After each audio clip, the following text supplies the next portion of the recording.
Ayan, so on your left side again, that's the Philippine brown deer or the native deer. Mga usa deer. Wow! Binona siya sa Bisaya. Oh, And then on your far right side po, we have your Bistec Habitats, yung mga brown cottages po. So good for 2 persons or we had 4,400 pesos per night. With breakfast na po yung dalawang tao. So for lovers and owners and friends. We have friends! Charot! no, let's just stay at home.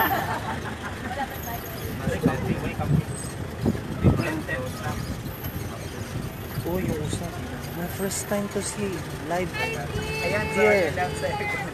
Another consumption area ng mga Philippine brown deer or the First time to see. mga usaw na deer.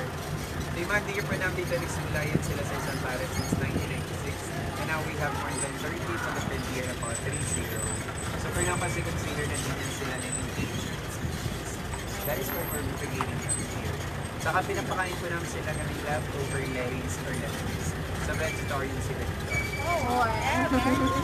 Ito pala si nila, no? Hello kayo eh. Hi!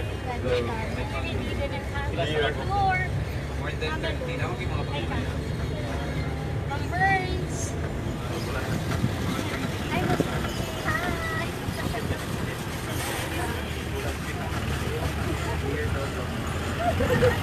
Hi!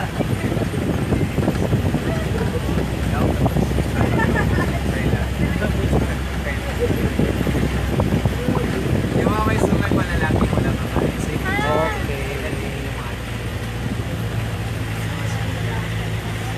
Ilang buwan mga mag-ibig? Bawat lang sa gilid ng Ito. Ayan, so they're in the right side po, guys. So that's hydroponics. Hydro means water, one orchid system. Organic way of planting, so hindi kami gumagamit ng chemical sprays nor pesticides. Instead of using soil, we use coconut husk. Hiniling na bunat po.